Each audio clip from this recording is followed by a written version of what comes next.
আসসালামু আলাইকুম। আপনারা সবাই কেমন আছেন? আশা করি ভালো আছেন। Outsourcing BD help digital marketing এজেন্সির পক্ষ থেকে গ্রাফিক ডিজাইনের 12তম পর্বে আমি আপনাদের সাথে আছি মোহাম্মদ ইকবাল হোসেন। আজকে আমরা যে টুলসগুলো নিয়ে আলোচনা করব তা হচ্ছে colour replacement tool, mixer brush tool. Colour replacement tool এবং মিক্সার ব্রাশ টুল এই দুইটি টুলস নিয়ে আলোচনা করব। ফটোশপে এই দুইটি টুলস অত্যন্ত গুরুত্বপূর্ণ। আমরা এই টুলসের বেসিক থেকে অ্যাডভান্স লেভেলের কাজগুলো নিয়ে বিস্তারিত আলোচনা করব। আশা করি এটা আপনাদের জন্য অনেক বেশি উপকার হবে যদি আপনি শুরু থেকে শেষ পর্যন্ত দেখেন। আসলে গ্রাফিক ডিজাইন হচ্ছে ধৈর্যের বিষয়, তাহলে আপনি শিখতে পারবেন। তো চলুন শুরু করা যাক। প্রথমত আমরা কালার রিপ্লেসমেন্ট টুলস নিয়ে আলোচনা করি। প্রথমে আমরা এখানে মাউসের লেফট বাটনে ক্লিক করব। ওকে, এখন আমরা এখানে আমাদের টুলসটাকে সিলেক্ট করলাম। তাহলে লক্ষ্য করেন এখানে একটা বৃত্ত আকার দেখাচ্ছে। এই বৃত্তটাকে আমরা একটু বড় করব। তার জন্য কিভাবে করব? আমরা ইতিপূর্বের কোর্সগুলোতে দেখিয়েছি, আপনি কিবোর্ডের অল্টার মাউসের রাইট বাটন ক্লিক করে যখন রাইট সাইডে নেবেন এটা বড় হবে, লেফট সাইডে নেবেন ছোট হবে। তা আমরা আমাদের পরিমাণ মতো ধরে নেওয়া যাক, আমরা এতটুকু বড় নেব, আমরা এতটুকুর মধ্যে রাখলাম। ওকে, এখন এখানে এই যে সাদা অংশটাতে নিয়ে আসলে এখানে বৃত্তটার মধ্যে একটা প্লাস সাইন দেখা যাচ্ছে। মূলত আমরা কালার রিপ্লেস, মূলত এই সাইনটা যেখানে আমরা ক্লিক করব এখান থেকে কালারটা কি রিপ্লেস হবে। তো এখন এখানে এই ব্যক্তিটার শার্টের মধ্যে যে কালারটা আছে এটাকে আমরা রিপ্লেস অর্থাৎ পরিবর্তন করব অন্য একটা কালার দ্বারা। তো তার জন্য আমরা একটা কালার চয়েস করে নেই। যেমন এখানে আমাদের ফোরগ্রাউন্ড কালারটা হচ্ছে হোয়াইট আর ব্যাকগ্রাউন্ড কালারটা হচ্ছে রেড। তা আমরা হোয়াইট কালারটা মাউসের লেফট বাটনে ক্লিক করব। করার পর আমরা এখান থেকে ব্লু কালারটা নেই। ওকে, আমরা ওকেতে ক্লিক করলাম। এখন আমরা ফোরগ্রাউন্ড কালারটা পেলাম ব্লু। এখন আমরা এটাকে এখানে ইউজ করব। এখানে আরেকটা জিনিস লক্ষ্য করেন, আমরা এখান থেকে টুলসটা সিলেক্ট করলাম আর কি করলাম, এখানে কালারটা সিলেক্ট করলাম। আমাদের আরেকটা কাজ আছে এখানে উপরে। যেমন এখানে প্রথমত আমরা এখানে মাউসের লেফট বাটনে ক্লিক করব, ড্রপ ডাউন বাটনে। তাহলে আমরা এখানে মোডে গেলে এখানে 4টি কালার মোড দেখতে পাচ্ছি। একটা হচ্ছে হিউ, স্যাচুরেশন, কালার, লুমিনোসিটি। তো আমরা এখানে স্তরে স্তরে সবগুলো নিয়ে আলোচনা করব। তার আগে প্রথমত আমরা কালার নিয়ে কথা বলি। আমরা কালারটাকে সিলেক্ট করলাম মাউসের লেফট বাটন দ্বারা। এখন এখানে আরও একটা বিষয় আছে, সেটা হচ্ছে এখানে আপনি 4টি ড্রপার দেখতে পাচ্ছেন। প্রথম ড্রপারটা হচ্ছে স্যাম্পলিং কন্টিনিউয়াস এবং দ্বিতীয় ড্রপারটা হচ্ছে স্যাম্পলিং ওয়ান্স এবং তৃতীয় ড্রপারটা হচ্ছে স্যাম্পলিং ব্যাকগ্রাউন্ড সোয়াস। তো আমরা প্রথম ড্রপারটা নিয়ে কথা বলবো। প্রথম ড্রপারটা স্যাম্পলিং কন্টিনিউয়াস, এটা এখানে রেখে মাউসের লেফট বাটনে ক্লিক করলাম, এখানে থাকলো। এখন আমরা এখানে আমাদের কালারটাকে দিব। তো কীভাবে দিব? মাউসের লেফট বাটন দ্বারা ক্লিক করে যখন আমরা এটাকে টেনে দিব, দেখেন এখানে কালারটা চলে আসতেছে। অর্থাৎ আমরা যে কালারটা এখানে দিচ্ছি এই কালারটা এখানে হচ্ছে। কিন্তু একটা জিনিস লক্ষ্য করেন, আমরা এই প্লাস সাইনটা যেখানে নেই ওইখানে কিন্তু কালারটা পরিবর্তন করতেছে, অর্থাৎ তার পেজের মধ্যে কিন্তু কালারটা পরিবর্তন করতেছে।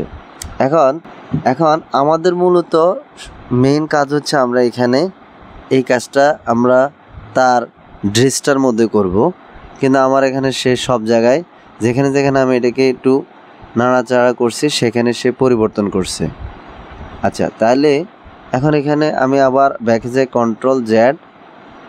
আপনাদেরকে আমি আরেকটা কথা বলে রাখি, এখানে কাজের সুবিধার্থে এখানে আমরা লেয়ারটাকে কপি করে নিব কন্ট্রোল জে দ্বারা। দেখেন এখানে 2টা কপি আছে। এটা সুবিধা হচ্ছে অনেক সময় আমরা কাজ করতে অনেক সময় আমাদের কোথাও মিস্টেক হয়ে গেলে একটা লেয়ার বাদ গেলে কিন্তু আমরা অরিজিনাল লেয়ারটা দিয়ে কাজ করতে পারি। তো সেই সুবিধার্থে আপনারা সবগুলা লেয়ারে যখনই কাজ করবেন আপনারা এখানে কপি করে একটা লেয়ার নিয়ে রাখবেন। তা আমরা এই কপি লেয়ারটাতে কাজ করব। তাহলে আমরা এখন এই ড্রপারটা দেখলাম, স্যাম্পলিং কন্টিনিউয়াস টুল ড্রপারটা দেখলাম। এখন আমরা কাজ করব মাঝখানে যে ড্রপারটা সেটা হচ্ছে স্যাম্পলিং ওয়ান্স। ওয়ান্স মানে একবারে সে যেখানে কাজ করবে সে একবারে ওইখান থেকেই কালারটা ওইখান থেকেই সে রিপ্লেস করবে, পরিবর্তন করবে। তো আমরা মাউসের লেফট বাটন ধরে এখানে ক্লিক করলাম। এখন আমাদের আবার এটা সিলেক্ট করা আছে। এখন দেখেন আমরা এখানে মাউসের লেফট বাটন দ্বারা ক্লিক করে আমরা যদি ওর পুরো শরীরে সব জায়গায় নেই, কিন্তু সে আমাদেরকে কালারটা দিচ্ছে ঠিক তার কুটিটার মধ্যে, অর্থাৎ অন্য জায়গায় কিন্তু কালারটা হচ্ছে না। দেখেন এইটা হচ্ছে তার সুবিধা, অর্থাৎ সে অন্য জায়গায় আর কালারটা ধরতেছে না, সে নির্দিষ্ট জায়গায় কালারটা ধরতেছে। তাহলে প্রথম টুলসটা হচ্ছে সে সব জায়গায় কালারটা রিপ্লেস করবে, আর দ্বিতীয় টুলসটা হচ্ছে সে আপনি যেখানে সিলেক্ট করে কালারটা নিবে ধরবেন, সে ওই জায়গার কালারটা যেখানে পাবে সেখানে সে পরিবর্তন করবে। এই হচ্ছে সুবিধা। এখন আমি এখানে আরও একটা কাজ দেখাই। এই টুলসটার মধ্যে আরেকটা কাজ আছে। এই টুলসটা কিন্তু আমরা এখানে কন্টিজিয়াস রেখে কিন্তু এই কাজটা করলাম। কন্টিজিয়াসে রেখে আমরা এটার জন্য এই টুলসটা বোঝার জন্য আমি আরও একটা ছবি নেই। তার এই যে এখানে যেমন আমরা এই ব্যাগটা নিলাম, ওকে। আমি এই এগুলো আমি আগে নিয়ে রাখছি। আপনারা এখান থেকে ফাইল থেকে ওপেন করে এভাবে করেও নিতে পারেন। এখানে আপনার যেখানে যে আপনার ডাউনলোডে অথবা পিকচারে যেখানে আপনি রাখেন ওইখান থেকে নিতে পারবেন, ওপেন করলেই আসবে, ওকে। তো এটা আর দেখালাম না, আগের ভিডিওগুলোতে দেখানো হয়েছে। তো এখন আমরা এখানে এই ব্যাগটার কালারটা নিয়ে এখানে কাজ করব। প্রথমত আমি আপনাদেরকে দেখাই, যেমন এই যে প্লাস সাইনটা আছে, আমি এই বৃত্তটাকে একটু বড় করব। তার জন্য কি করব, তাহলে আমরা এখানে কিবোর্ডের অল্টার মাউসের রাইট বাটন ক্লিক করে আমরা যদি এটাকে রাইট সাইডে নেই আমার বৃত্তটা বড় হবে, আর লেফট সাইডে নিলে ছোট হবে। তবে আপনাকে কিবোর্ডের অল্টার মাউসের রাইট বাটন ক্লিক করে ধরে রাখতে হবে, রেখে আপনি রাইট সাইডে নিলে এটা বড় হবে, লেফট সাইডে নিলে এটা কি হবে, ছোট হবে, ঠিক আছে। তো আমরা এটা সুবিধার জন্য আমরা এতটুকু করে নিলাম, ব্যাগের সাইজ করে এতটুকু করে নিলাম, ওকে। আমি এতটুকু করে ছেড়ে দিলাম। দেখেন আমাদের এখানে বৃত্তটা অনেক বড় হয়ে গেল। এখন আমরা এটা এই টুলসটাতে, অর্থাৎ মিডলে যে টুলসটা আছে স্যাম্পলিং ওয়ান্স, এই টুলসটাতে রেখে কন্টিজিয়াসে রেখে যদি আমরা কাজ করি, ধরে নেওয়া যাক আমরা এখানে মাউসের আমরা এখানে কাজটা করব। তার জন্য আমি আরেকটা কালারটা একটু পরিবর্তন করে দেই। যেমন এখানে মাউসের লেফট বাটনে ক্লিক করলাম, ক্লিক করার পরে আমরা এখানে সাপোজে রেডটা নিলাম, ওকে। এখন আমরা এটা এই যে সার্কেলটা, এটার প্লাস সাইনটা আমরা এখানে মাউসের লেফট বাটন দ্বারা ক্লিক করলাম। দেখেন ক্লিক করার সাথে সাথে এখানে সে কিন্তু এই হলুদ কালারটাতে কালারটা দিয়ে দিছে, কিন্তু সে এখানেও হলুদ, সে এখানে কিন্তু কালারটা দেয় নাই। তো এখানে কিভাবে আমরা একই সাথে দিতে পারি সেটাই আমি দেখাচ্ছি। আমি কন্ট্রোল জেড দিয়ে আবার পিছনে যাচ্ছি। আপনারা দেখেন এখানে ড্রপ ডাউন বাটনে মাউসের লেফট বাটন দ্বারা ক্লিক করব, এবার ডিসকন্টিজিয়াস এটাতে ক্লিক করব। করার পরে আগের মতো করে আমরা এই বৃত্তের মধ্যে রেখে এই হলুদ অংশটাতে আমরা মাউসের লেফট বাটন দ্বারা ক্লিক করব। দেখেন এখন কিন্তু সে কালারটা এখানেও দিয়ে দিছে, এখানেও সে কালারটা দিয়ে দিছে, অর্থাৎ সে সব জায়গায় এটা ক্যাপচার করছে।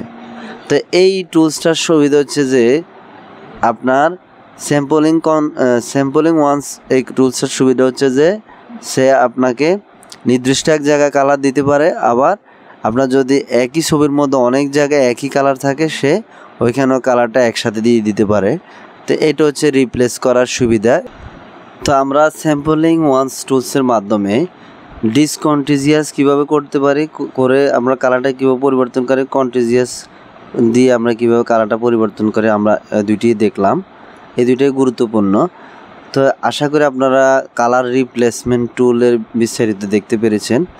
এখন আমরা দ্বিতীয় টুলসটা নিয়ে আলোচনা করব। মাউসের রাইট বাটন ক্লিক করে যেমন আমরা এখানে মিক্সার ব্রাশ টুল নিয়ে আলোচনা করব। তার জন্য আমরা প্রথমত আমরা এই টুলসটাকে সিলেক্ট করে নিই মাউসের লেফট বাটন দ্বারা, ওকে। সিলেক্ট করার পরে এখন আমরা এখানে একটা ছবি নিয়ে আসব, অন্য একটা ছবি নিয়ে আসব। সাপোজ আমরা এটা নিয়ে আসব। এখন আমরা যে টুলসটা নিয়ে আলোচনা করব সেটা হচ্ছে, আমি আবার দেখাই, মাউসের রাইট বাটন ক্লিক করবেন, মিক্সার ব্রাশ টুল লেফট বাটন, মাউসের লেফট বাটন ক্লিক করে মিক্সার ব্রাশ টুলে নেবেন। এখন আমরা এখানে যেহেতু ছবিটার মধ্যে গ্রিন কালার আছে এবং কি হোয়াইট কালার আছে, তো অন্য কালারও আছে, তো আমরা এই দুইটার মধ্যে আমরা হোয়াইট কালার দিয়ে আমরা এটাকে মিক্সার করব, গ্রিন কালার মিক্স করে নিব। তো কিভাবে আমরা এটাকে এই টুলস কালারটা দিয়ে করতে পারি, তো সেটার জন্য প্রথমত আমরা মাউসের লেফট বাটন দ্বারা এখানে ক্লিক করব। এখানে আমরা হোয়াইট অংশটা নিব। আপনি যখন এখানে সবগুলো অ্যাপ দেখবেন তাহলে বুঝে যাবে এখানে সাদা অংশটা এসেছে, কেমন। তাহলে এখানে আমরা ওকে করব। ওকে করার পরে আমাদের এই সার্কেলটা অনেক বড়, এটাকে ছোট করব, মাউসের রাইট বাটন ক্লিক করে একটু টেনে দিবে এখানে। ওকে, এখন আমরা বাইরে ক্লিক করব মাউসের লেফট বাটন দ্বারা। ক্লিক করার পরে এখানে আমরা যে কালারটা নিচ্ছি এটা সাদা, আমরা মাউসের লেফট বাটন দ্বারা এভাবে টেনে একবার টেনে দিব চতুর্দিকে। দেখেন এটা কালারটা কি মিক্সিং হচ্ছে। এখানে একটা কথা বলি, আপনি যখন একই ব্রাশটাকে আপনি একই সাথে দুইবার ব্রাশ করবেন তখন এটা কিন্তু কালারটা অনেক ডিপ হবে। আমি এই ছবিটাকে আরেকটু বড় করে দেখাই, এই জন্য কিবোর্ডের অল্টার মাউসের হুইল উপরে ঘুরাবেন, একটু বড় হবে। হ্যাঁ, কাজের সুবিধার্থে আমরা অনেক সময় একটু বড় করে নিব। তাহলে এখন দেখেন আমরা এটা এভাবে করে কিন্তু মিক্স করে নিচ্ছি, আমরা এভাবে করে কিন্তু মিক্স করে নিচ্ছি, দেখেন। তাহলে এখন আপনি এভাবে করে কিন্তু কাজগুলো করতে পারেন মিক্সার ব্রাশ টুল দ্বারা। আমি আপনাদেরকে বোঝানোর জন্য আমি আরও একটি নতুন টুলস নিব, আরও একটি নতুন একটি ছবি নিব। তো আমরা এখানে একটা পিকচার নিচ্ছি মিক্সার ব্রাশ টুলটাকে ভালোভাবে এক্সপ্লেন করার জন্য। তো আমরা কিবোর্ডের অল্টার মাউসের হুইল উপরে ঘুরাবো। দেখেন এখানে স্মুথ মানে ফেজে কোনো স্পট নাই, এখানে অনেকগুলো স্পট আছে। তা আমরা ঠিক এটার মতো কিভাবে করা যায় সেটা আমরা মিক্সার ব্রাশ টুল দ্বারা করব। তার আগে আমি বলি, এখানে যে লেয়ারটা আছে আমরা এটাকে লকটাকে আনলক করব মাউসের লেফট বাটন দ্বারা। আবার আমরা এখানে কন্ট্রোল জে প্রেস করে কপি করে নিব। এখন আমরা যে কপিটা আছে এটাতে কাজ করব। এখন আমরা এখানে আমরা আবারও দেখি আমাদের টুলসটা ঠিক আছে কিনা। মাউসের রাইট বাটন ক্লিক করব, মিক্সার ব্রাশ টুলে ক্লিক করব। মিক্সার ব্রাশ টুলে ক্লিক করার পরে আমি আপনাদেরকে আবারও দেখাই, আমরা এখানে মাউসের রাইট বাটনে ক্লিক করব, মিক্সার ব্রাশ টুল সিলেক্ট করব। দেখেন এখন আমাদের টুলসটা সিলেক্ট আছে এখানে। তাহলে আমরা এখানে এই স্পটগুলো রিমুভ করব। তো আমাদের এই হুইলটা অনেক বড়, এটাকে ছোট করে মাউসের রাইট বাটন ক্লিক করে আপনি এখানে এদিকে লেফট সাইডে টেনে দিলে এটা ছোট হবে। আর একটু ছোট করে নিব। ওকে, হ্যাঁ, এতটুকুর মধ্যে রাখলাম। এখন দেখেন এখানে এই পুরোটা স্ক্রিনের মধ্যে কিছু অংশ আছে ভালো, আমরা সেখান থেকে কালারটা নিব। তাহলে এখানে কিবোর্ডের অল্টার মাউসের লেফট বাটন ক্লিক করব। দেখেন কিবোর্ডের অল্টার প্রেস করলে বৃত্তটা কিন্তু চেঞ্জ হয়ে আসছে এবং মাউসের লেফট বাটনে ক্লিক করব। ওকে, আমি এটাকে এখানে রিমুভ করে দেব। আমি আবার দেখাই, এই যে আমরা মাউসের কিবোর্ডের আমি আবার দেখাই কিবোর্ডের অল্টার মাউসের লেফট বাটন ক্লিক করে আপনি এভাবে কি করতে পারেন, কালারটাকে কি করতে পারেন, চেঞ্জ করে দিতে পারেন। অর্থাৎ আপনি এই যে স্পটটা রিমুভ করে দিতে পারেন। আমরা এভাবে করতে পারি। আমি আবার একটু দেখাই, কিবোর্ডের অল্টার মাউসের লেফট বাটন ক্লিক করব। দেখেন আবার এখান থেকে নিব কালারটা, কিবোর্ডের অল্টার মাউসের লেফট বাটন। এখন আপনাদের প্রশ্ন হতে পারে আমি একই জায়গা থেকে কালারগুলো নিচ্ছি কেন বারবার। যখন আপনি এভাবে নেবেন তখন আপনার ফেসটার মিক্সিং ভালো হবে, কালারটা ভালোভাবে অ্যাডজাস্ট হবে। আর যদি আপনি এভাবে না নেন তখন দেখা গেছে যে আপনার কালারটা কোথাও শেডিং হয়ে যাবে, এটা ভালোভাবে মিক্সিং হবে না। আমি ট্রেনিং পারপাসে আপনাদেরকে একটু দ্রুত দেখাচ্ছি, আপনারা অনেক স্মুথলি আরও করবেন তাহলে অনেক ভালো হবে। আমি এখান থেকে আরেকটা কালার নিই, কিবোর্ডের অল্টার মাউসের লেফট বাটন ক্লিক করব, এখানে ক্লিক করব। দেখেন এই আমি এটাকে মিক্সিং করে দিলাম, কিবোর্ডের অল্টার মাউসের লেফট বাটন এইখানে মিক্সিং করে দিলাম। একইভাবে করে আমরা এভাবে কি করতে পারি, মিক্সিং করতে পারি। আপনি চাইলে এক জায়গা থেকে এনেও পুরোটা কালার আপনি এভাবে মিক্সিং করে দিতে পারেন ফেসটাতে, কিন্তু ওটাতে প্রফেশনালি হবে না, আপনাকে ধীরে স্থিরে পাশে থেকে কালারটা নিতে হবে। ঠিক আছে, তা আশা করি আপনারা বুঝতে পারছেন। তাহলে আমরা কিভাবে মিক্সিং ব্রাশ টুলের মাধ্যমে কাজটাকে করতে পারি, মিক্সার ব্রাশ টুলের মাধ্যমে আমরা কিভাবে এই ফেজের কাজগুলো করতে পারি। অর্থাৎ আপনি একটা বিষয় নিয়ে শিখলে আপনি সবগুলো বিষয়ে সবগুলো ছবিতে আপনি এটার ব্যবহার করতে পারবেন। তো ভিডিওটি শুরু থেকে শেষ পর্যন্ত দেখার জন্য ধন্যবাদ। যারা আমাদের চ্যানেলের ভিডিওগুলো নিয়মিত দেখেন কিন্তু এখনও সাবস্ক্রাইব করেননি, তাহলে আপনাদের সাবস্ক্রাইব করার জন্য অনুরোধ রইল। আর যারা নতুন আছেন, আপনি যদি আমাদের চ্যানেলটি সাবস্ক্রাইব করে পাশে থাকা বেল বাটনটি ক্লিক করে রাখেন, তাহলে আমাদের নিয়মিত ভিডিওগুলো আপনি পেয়ে যাবেন। আশা করি আপনি গ্রাফিক ডিজাইনের যদি আপনি শুরু থেকে আমাদের ভিডিওগুলো দেখতে থাকেন, তাহলে আপনাকে আর কোথাও গ্রাফিক ডিজাইন শিখতে হবে না। আশা করি আপনি এখানে সবগুলো পাবেন। আর কোনো কিছু বিষয় বুঝতে অসুবিধা হলে কমেন্টে জানাবেন, আশা করি আমরা রিপ্লাই দিব, আপনাকে আমরা সহযোগিতা করব। তো এই প্রত্যাশা রেখে আজকের জন্য এখানে শেষ করতেছি। পরবর্তী ভিডিও দেখার জন্য আমন্ত্রণ রইল। তো সেই পর্যন্ত সবাই ভালো থাকবেন, সুস্থ থাকবেন। আল্লাহ হাফেজ।